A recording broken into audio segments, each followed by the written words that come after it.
From the Library of Congress in Washington, D.C.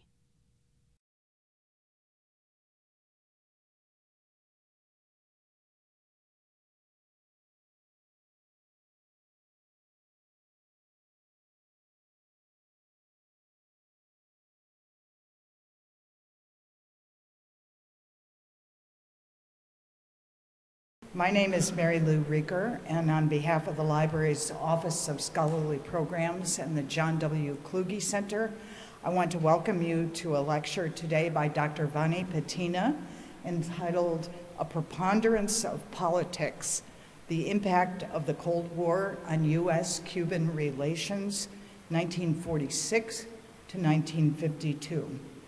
I also want to ask you to please make sure your cell phones are off.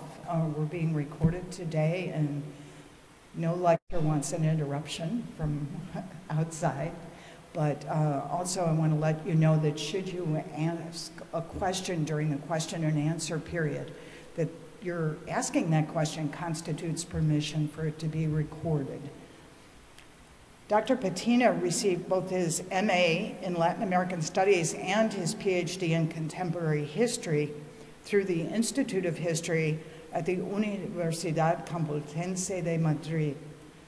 A number of fellowship awards took him through the PhD, which was completed magna cum laude, and he has had short-term visiting scholar positions to a number of places such as Georgetown University, the London School of Economics, and the Universidad Nacional Autónoma de México, also known as UNAM.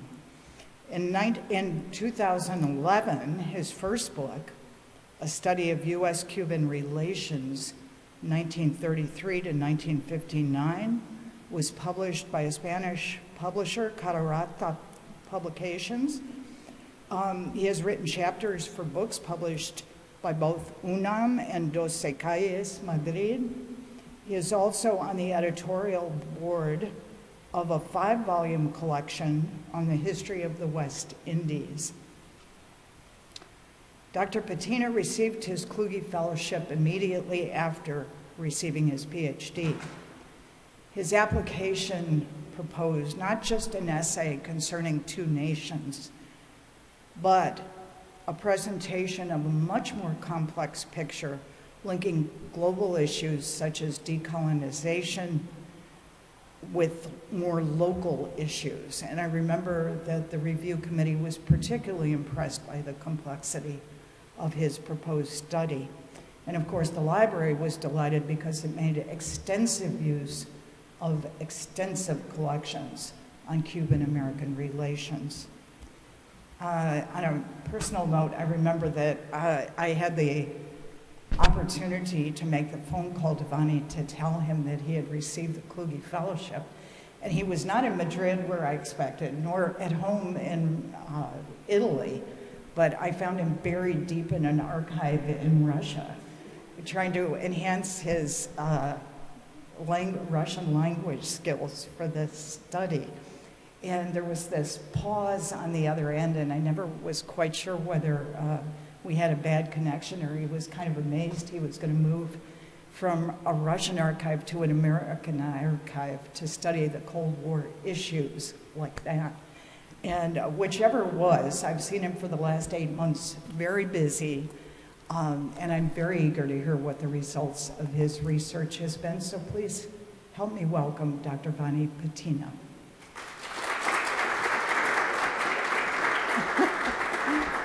Thank you, Mary Lou. Well, thank you for coming here. Good morning.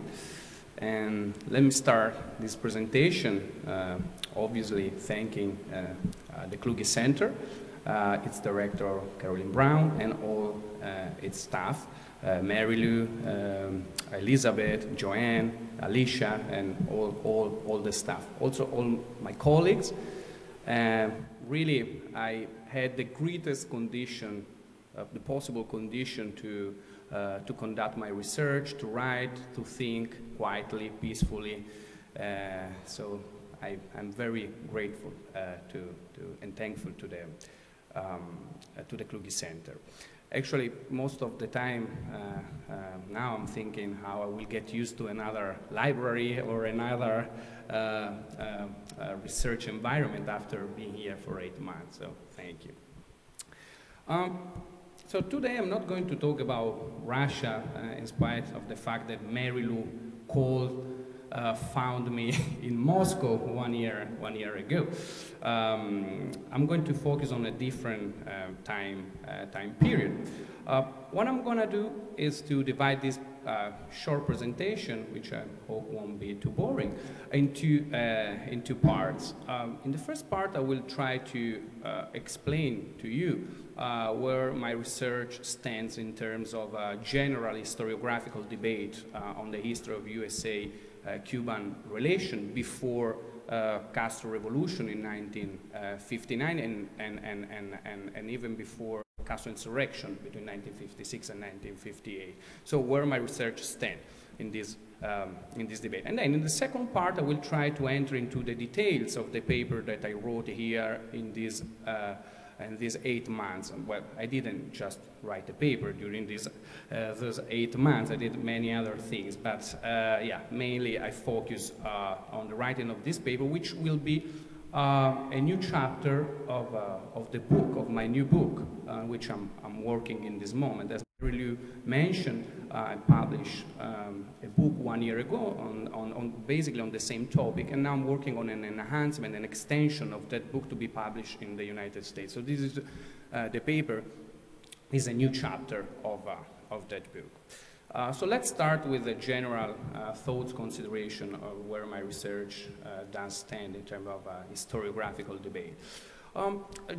Usually, generally, the historiography on the history of USA-Cuban relation, both in Cuba and outside Cuba, has tended to portray, to present Castro's revolution and Castro's insurrection as a necessary reaction to 50 years of Cuban history marked by a constant, systematic frustration of any attempts to modify, change Cuban unequal social, economic, and political structure.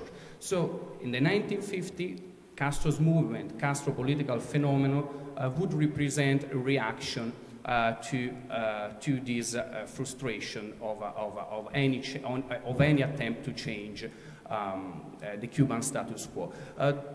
Who frustrated, according to this narrative, this attempt to modify the Cuban status quo? Well, the main interpretation is that in 1898, which is the date of Cuban independence process, or in 1933, which is the date of the Cuban first revolution, a coalition formed by Cuban domestic conservative force supported by the USA foreign policy constantly frustrated those kind of attempt to change the oligarchy status quo in Cuba.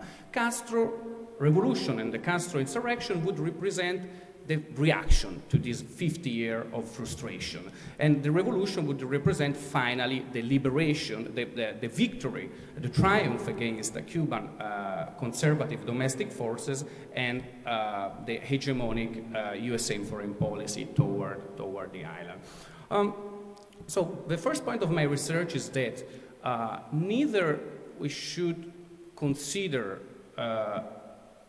any attempt to change the Cuban social, political, and economic status quo has failed, frustrated, nor I think it's arguable to think that the United States constantly opposed those processes of change in the island. In fact, if we look at the decade of the 1940s, what we can see is that we have in Cuba democratic spring, especially between 1944 and 1952, which is anyways the continuation of a long process of democratic stabilization and economic growth, which start after the revolution of 1933 and which start to blossom by the 1940s, and especially, as I've mentioned, between 1944 and 1952 during the governments of the Cuban Revolutionary Auténtico Party, which is a nationalistic party in the Latin American sense of nationalistic. So is a pro-democratic party, and it has a strong one of the strong point of his program is social reforms. Social reforms that in fact are carried out, enacted between 1944 and 1952. Now, not only the United States is not opposing this process of change in Cuba, but is actively supporting it, at least until 1948. So, going back to the general debate, I think it's not possible to not consider this period and the changes that took place in Cuba and the role that the United States played in supporting those processes of political change. Second point, when this support for, it's noisy, yeah, it's my Italian style. Okay, try it now. So this, yeah, it's much better. So the second point of my research is that when this support cease and come to an end, the support by the United States, is not just because of a resurgence of an hegemonic mentality in Washington, in this case with the Truman administration, but it's because of conjunctural factors that, in this case, is the beginning of the Cold War and its rapid globalization, that I think determine the end of this convergence between a progressive USA foreign policy and a progressive project of social change in Cuba. So it's not an hegemonic resurgence, but is the beginning of the Cold War. So in my book, what I try to explain is how the new global Cold War distracted Washington political attention and Washington economic resources from Latin America and Cuba towards the new frontiers of the global Cold War. Well, Europe, of course, in Europe there is the problem of reconstruction, but mostly the problem quickly after 1948 became decolonization and Soviet threat in Asia. Washington was particularly worried that the Soviet Union could take advantage of the decolonization process in Asia and expand its influence. Here I'm not entering in the debate if it was an overreaction. I'm just telling you which are the thoughts within the Truman administration at that moment. So the main objective is Asia. It's not anymore Latin America, it's not anymore Cuba. So political attention and economic resources fled Cuba and Latin America towards those new frontiers of the Cold War. And this process determined the rupture of this convergence, the ceasing of this, like, let's say, a harmony that had started in 1933 with the good neighbor diplomacy, and which ended in 1948. So this is where my research stands in terms of the general historiographical debate. Now, the paper. In the paper, what I try to do is to focus on the economic negotiation, the bilateral economic negotiation between Washington and Havana between 1946 and 1952. Why the economic negotiations? Basically because they're on the results of those economic negotiations depended the Cuban government's capacity to enact, to carry out their program of social reforms in the country. From the resources or the positive or negative results that came out from those negotiations depended the amount of resources that the Cuban governments had at their disposal to strengthen the democratization process and the social reform process in the country. What is really fascinating is that until 1948, as I mentioned, and it's fascinating given the kind of image that historiography has given us of the relationship between Cuba and the United States. Usually is a much more conflictive image that we have been given by historiography. By contrast, the paper and the work have been done in the archives shows a quite different reality. Until 1948, there is a clear support from Washington for Cuban democratization process and and this program of social reforms in the country. This became particularly evident during the sugar negotiation that took place between Washington and Havana between 1946 and 1947.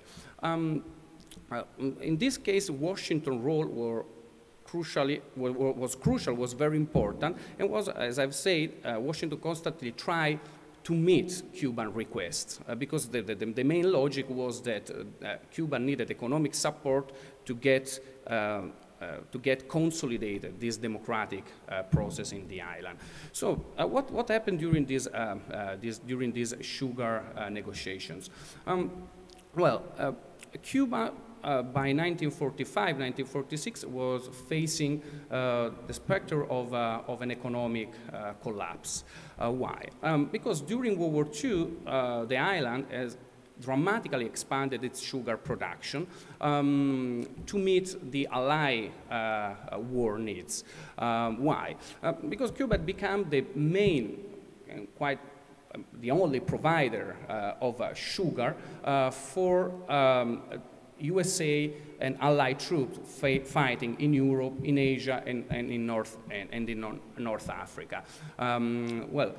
Sugar beet production, of course, in Europe was disrupted by the beginning of the war, and maritime traffic in the Pacific Ocean was also interrupted because of naval war, so Cuba could not get, the United States and the Allied could not get the sugar coming from the usual Asian provider, so Cuba became the main sugar provider. And of course it had to terribly expand its sugar production.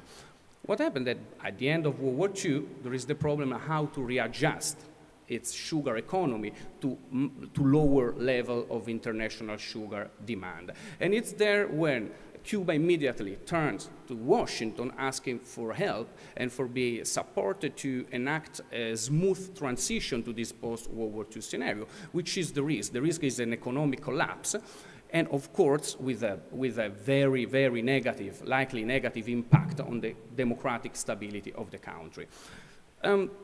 The documentation is really fascinating because Washington policymaker and USA diplomats in Havana are perfectly aware of the importance of giving support to Cuba in this difficult moment, this difficult transition.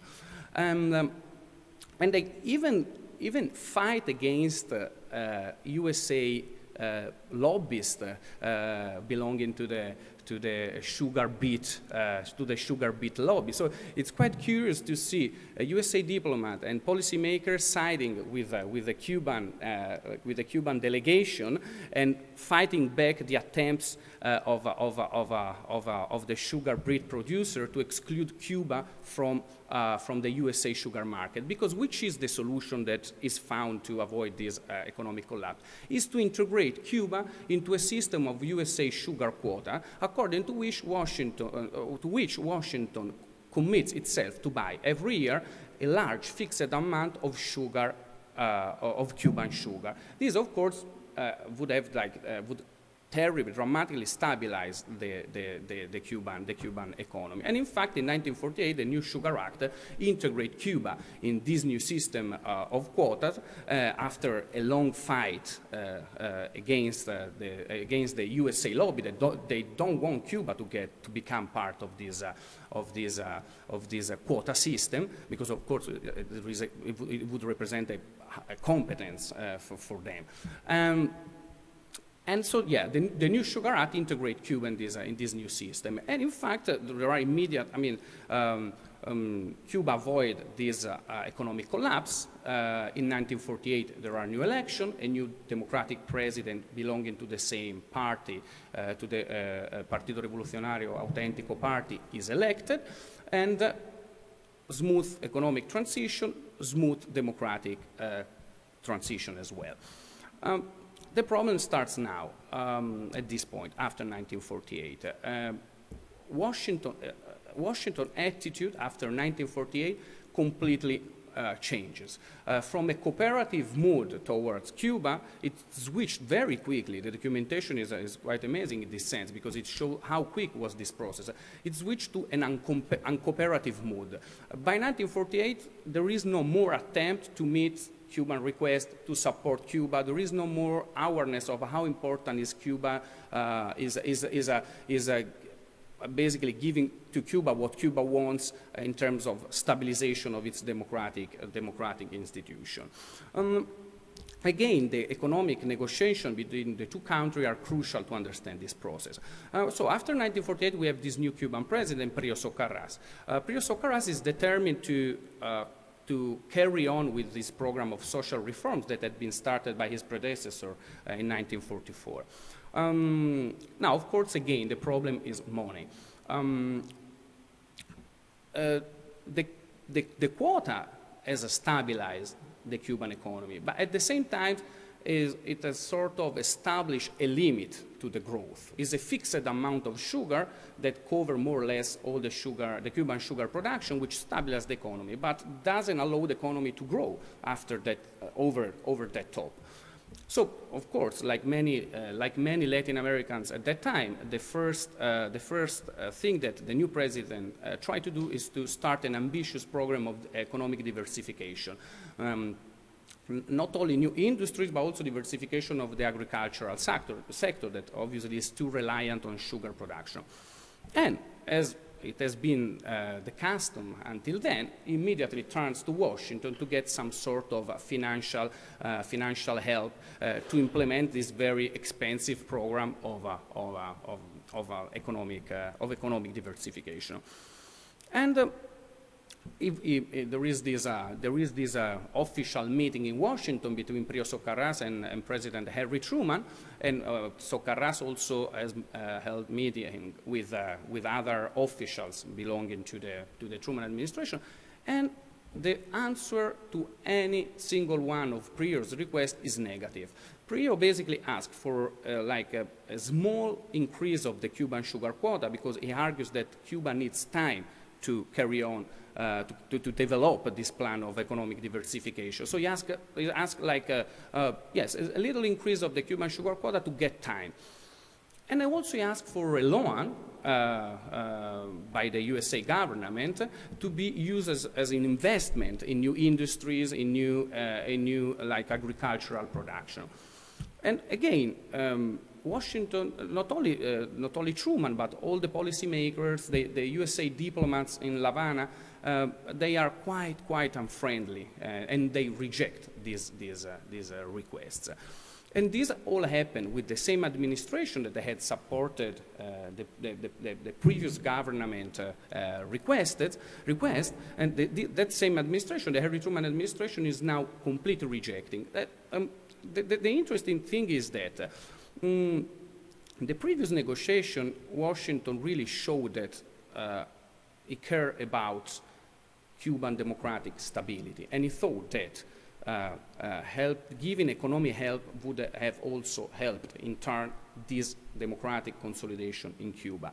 At this point, the documentation showed that there is no thought, there is no anymore this political logic. There is a clear lack of awareness on how rejecting Cuban requests could badly affect the democratic stability. Really, there is no interest towards toward strengthening this Cuban democratic consolidation.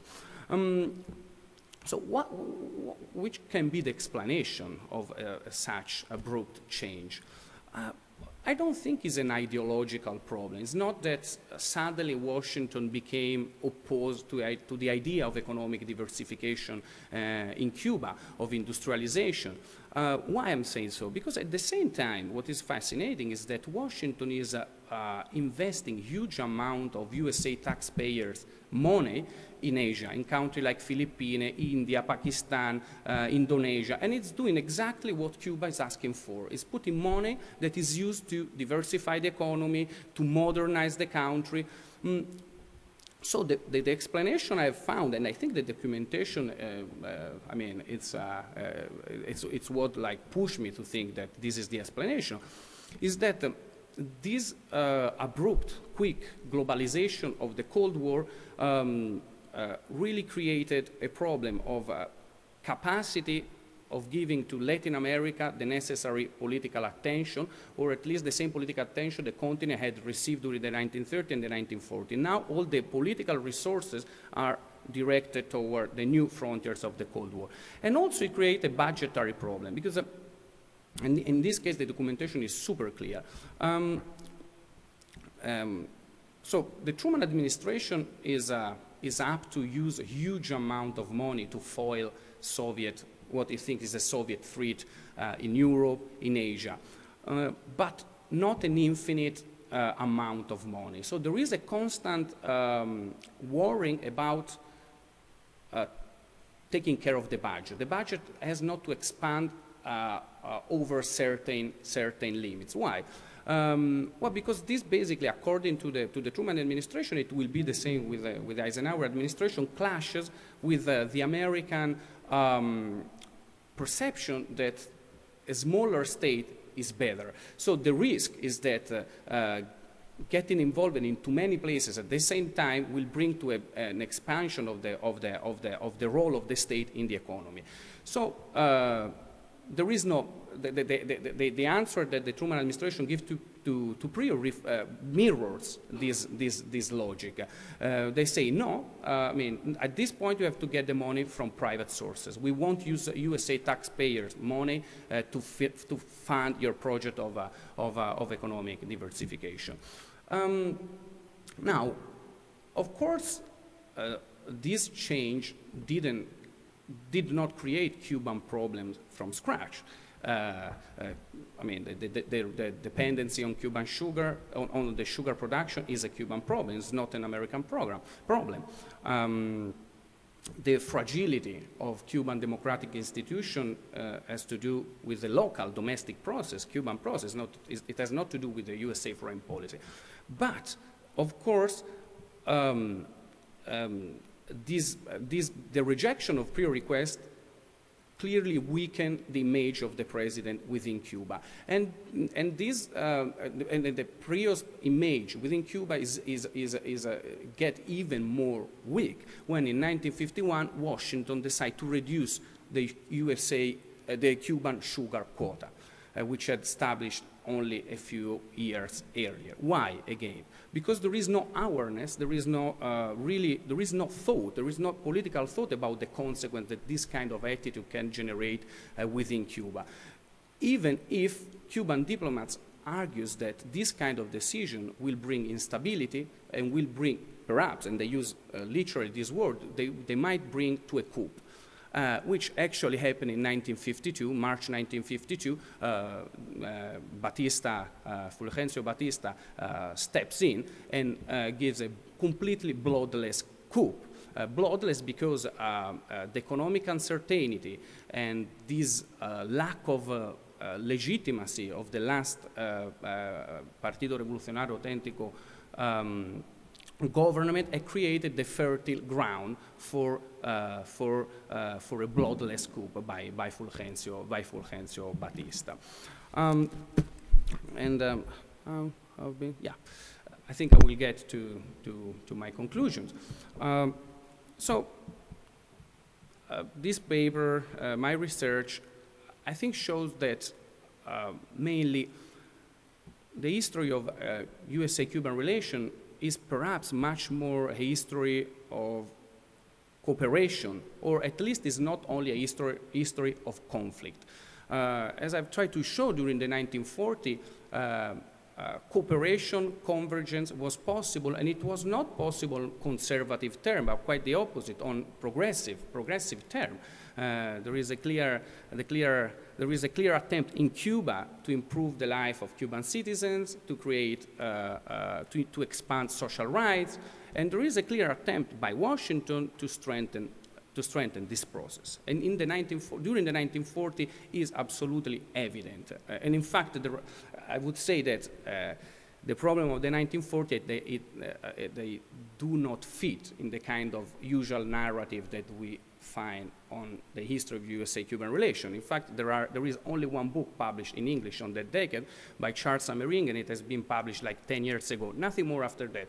And Cuban historiography has published a little more thing, but very critical on that period. Because, of course, that period doesn't fit in this narrative that portrays the history of the two countries as a continuous conflict, and which, by the way, also legitimate the Castro revolution from an historical point of view. So, yeah, the first general conclusion is that there is much more to be done, much more study to be done on the history of this cooperation. And also, there is much more to be done on why this cooperation came to an end. I've tried to give an answer, but of course, if we avoid the deterministic approach and we stop thinking that it had to end like it ended, that what happened in the 1950s was absolutely necessary, we can start to think about alternative explanation of why the big 1950 crisis, Castro revolution, Castro insurrection, Batista coup did happen. And the second thing, I'm sorry, I'm a very presentist historian, I have many defects, this is one of those. I think that this research has also like a normative meaning, I would say. As I've said, this research is much more about cooperation than conflict. And I think that it can perhaps also trace a different horizon, a different future in terms of USA-Cuban relation in the future. Let me conclude saying that I think this research is much more about bridges towards the future than trenches of the past. And that would be all. Thank you.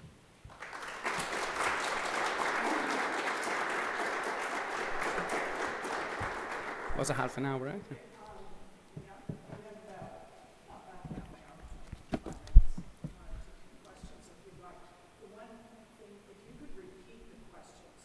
Yeah. Yeah. If I understood you correctly, you said that prior to 1948, as Cuba recognized the declining demand for sugar from the Allies, it looked to Russia as a possible partner. Yeah. Yeah. Strengthen that. Why? Since the U.S. was so acutely attuned to the expansion of the Soviet regime, and since Cuba is so close, closer than all of, obviously, the other European and Asian elements, why do you think, if the U.S. is knowledgeable about that conversation and that sort of connection, why was there not more of a... Like opposition.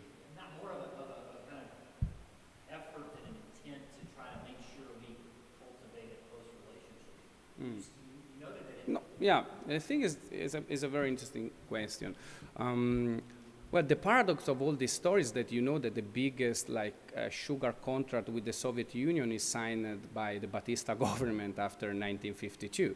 So there is a purchase by the Soviet Union of sugar, of Cuban sugar after 1952, quite big. I think it's 500 tons of sugar. It's just once, but it happened. I don't think that, so until that contract, there are no, I mean, there are talks, but there is nothing. There is no sale, there is no purchase of sugar by the Soviet Union. I think that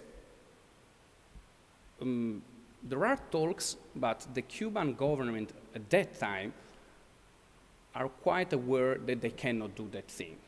Especially after 1948.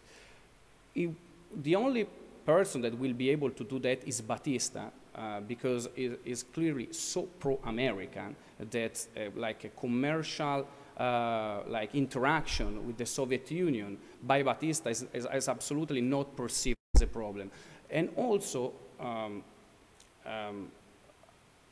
Cuba has still huge economic problem after 1952. So the United States, as far as I could understand, are quite happy about the fact that Cuba, under Batista, can sell sugar to the Soviet Union, because somehow it helped to stabilize Batista dictatorship at that time. I don't think the same would have been possible after 1948 by one of those two democratic governments I mentioned in my presentation. So I don't know if I... yeah. Is there a microphone? Oh, I know.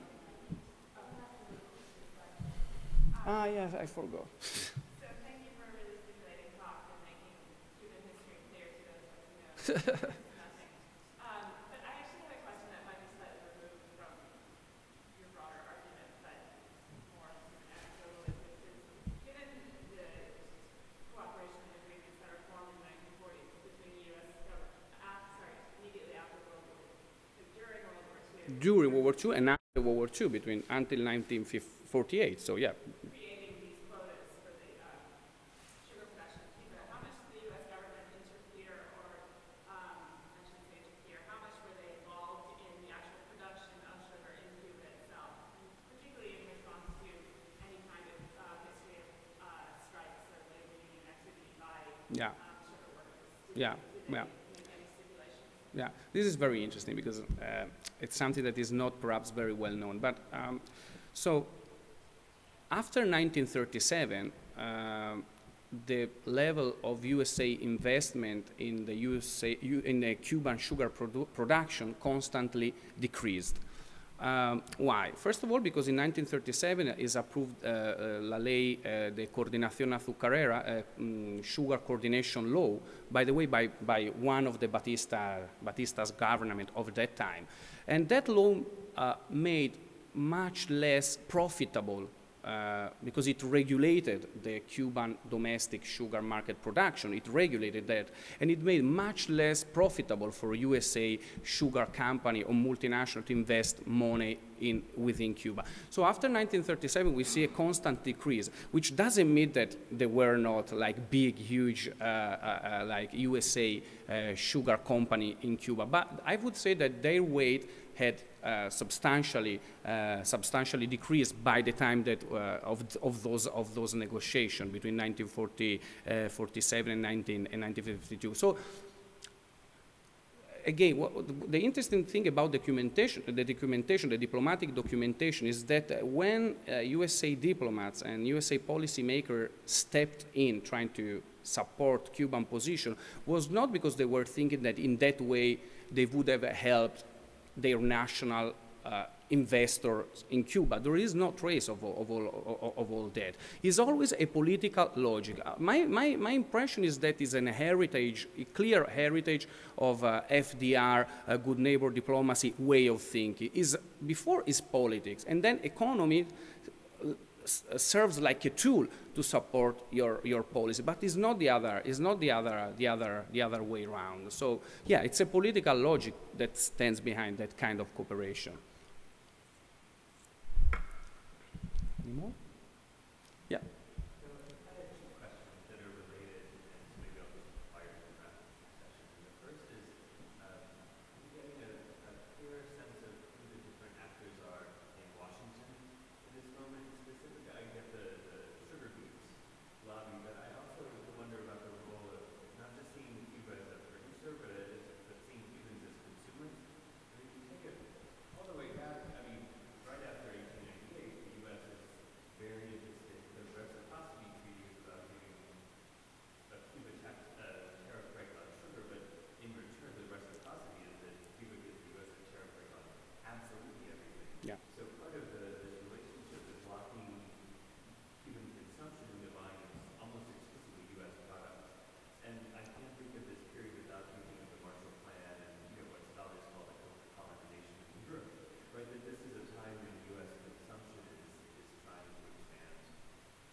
Yeah, yeah.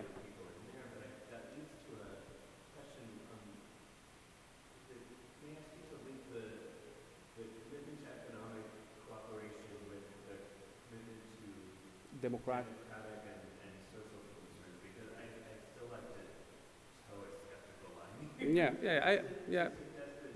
Parts of Latin America, you know, I think people like Greg Grandin have argued there's an interest in supporting democracy, but there's a particular vision that's linked to capitalist development that then stifles other progressive visions, right, other definitions of democracy. Yeah. Especially the idea of, you know, I think of the 1940 Constitution, there may be claims to racial equality that enables a certain kind of anti-racist activism, or what labor and communist movements are doing. Yeah. But also the well, thank you. Did you hear? Yeah. Basically, what's your name? What David is arguing is that there might be also a role by the need to expand consumption in the U.S. involved in these positive results of the USA negotiation on sugar and establishment of the quota. Because of course, if Cuba can sell sugar, it can get also currency and buy USA goods. I guess that is the direction of the question.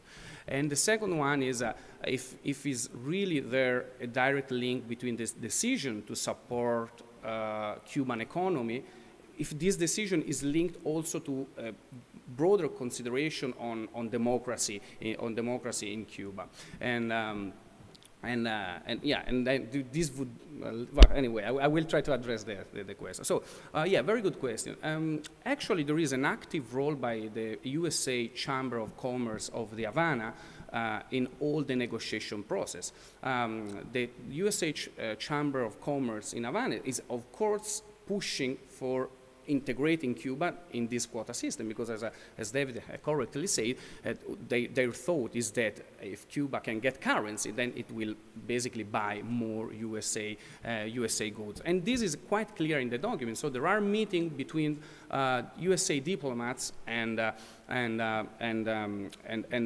Chamber of Commerce. But let me tell you that of course, in my presentation, I couldn't clarify all the actors, but this paper will be published, and here it's everything clear.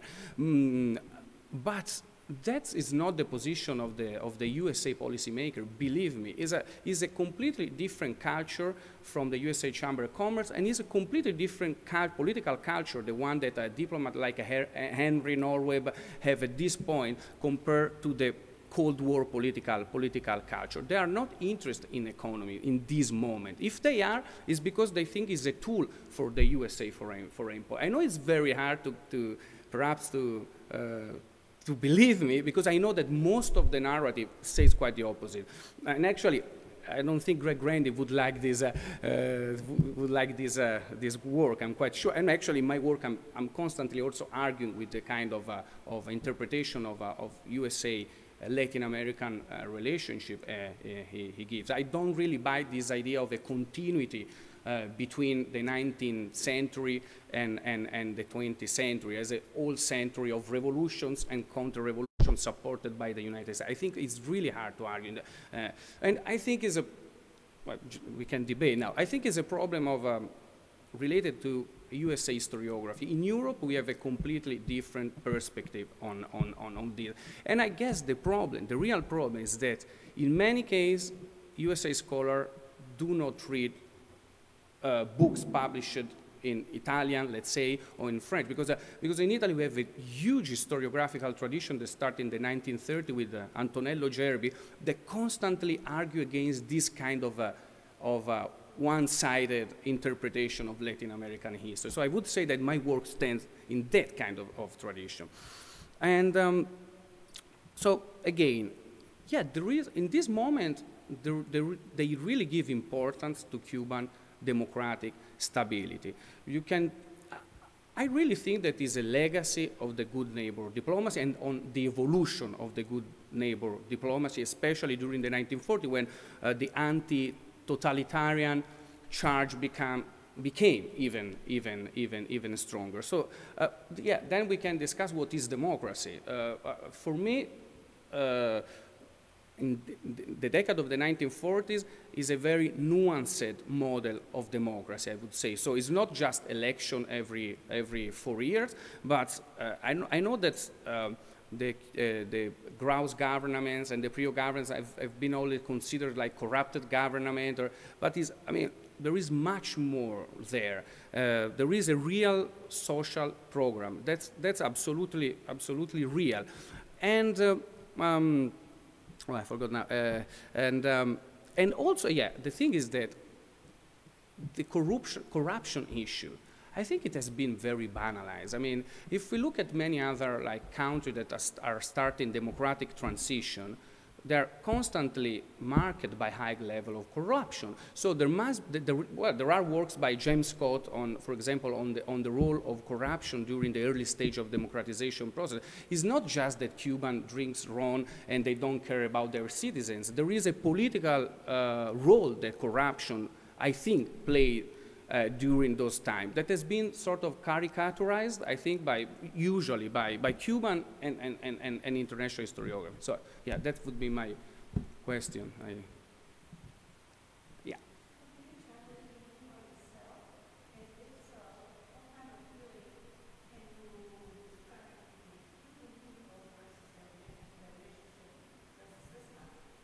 Well, yeah, I've been traveling in Cuba. Well, I think it's a tricky question. I don't think it's very easy to get what Cubans really think in many cases. Or at least that is my personal impression, feeling about the relationship with the United States.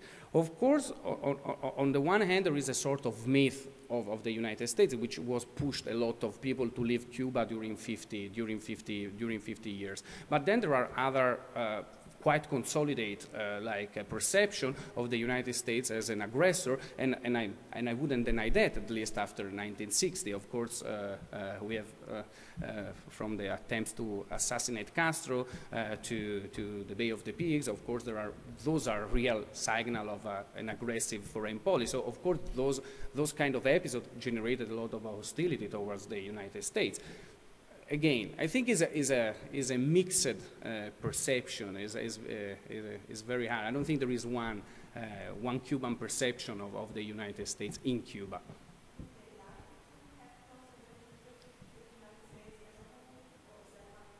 I think in this moment, most of Cuban population really wants a sort of normalization of everything, economic, political normalization with the relation with the United States. Of course, I think that the people in Cuba doesn't want the United States to go there and tell them how they have to do the transition to whatever. That is quite common, but they want normalization, every kind of normalization. So yeah.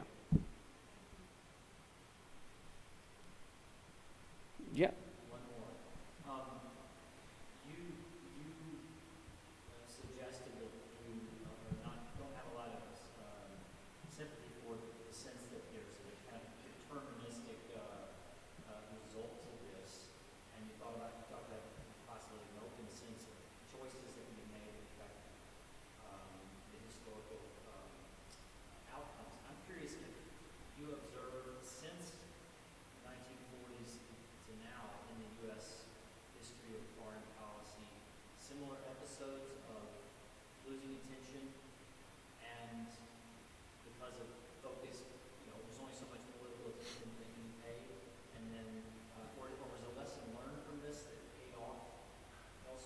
You mean towards Latin America or in general, if there had been like such a dramatic shift of attention in other places of the world? Is that what? Yeah, I mean, I think about, I'm a historian, but I think about the places where we have gotten involved, obviously in Indochina, and more recently we get involved in places like Serbia after some time, and yet there's a kind of lurching about. Yeah. Things get really bad, we get involved. And I'm just curious if you derive from this sense of where we can perceive Mm, Part of my research is about that, is about how difficult is the process of becoming a global actor, in this case, like the United States. It's quite of course, we think of the United States as granted, but the 1940s, the end of the 1940s and the beginning of the 1950s are really interesting because you can see which kind of challenges the United States had to face to build up this global capacity in terms of diplomatic resources, of budget, of political structures.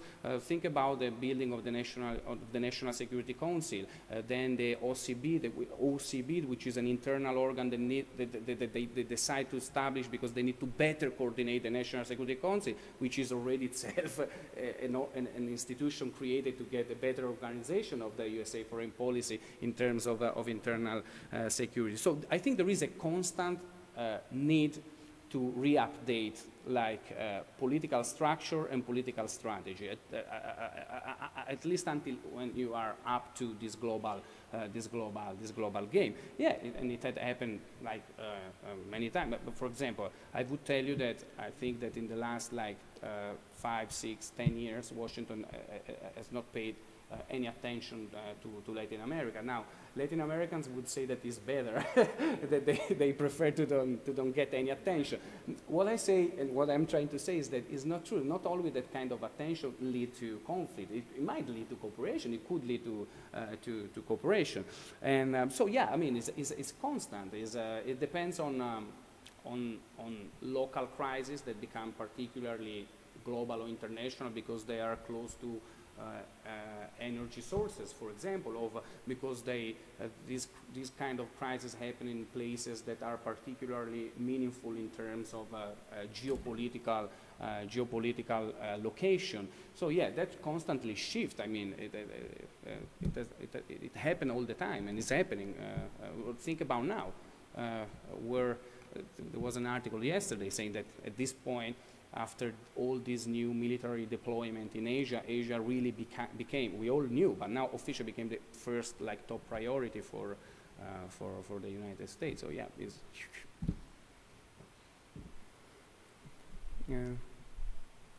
you have a question? Oh, of course. Are you proposing that this shift, or I guess I'm asking, to what degree do you think this shift in U.S. policy from a cooperative mode to a mode of ignoring Cuba played into the revolution?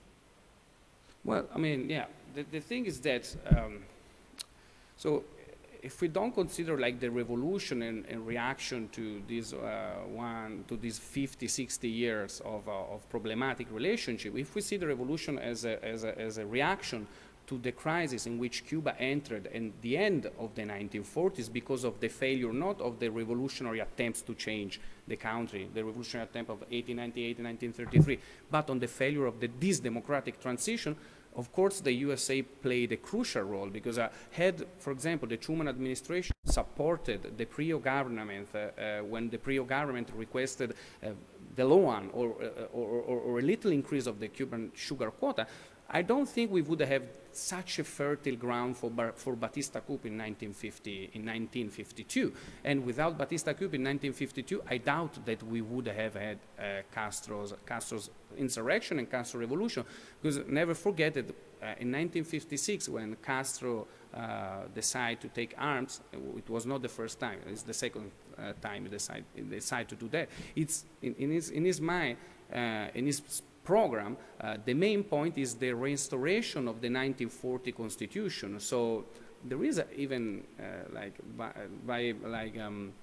not material point of view, a link with the crisis of the failure of the democratic process. Castro wanted to apparently to follow and to continue the path interrupted in 1952. And since that path has also been interrupted because of USA neglecting Cuba, of course, I can say that, yeah, it's a missed opportunity, of course it is, but not because of a hegemonic mentality. That's my argument. Probably time for one more question. Yeah, I don't know if, is there any? Then It's one. continue Thank you. This has been a presentation of the Library of Congress. Visit us at loc.gov.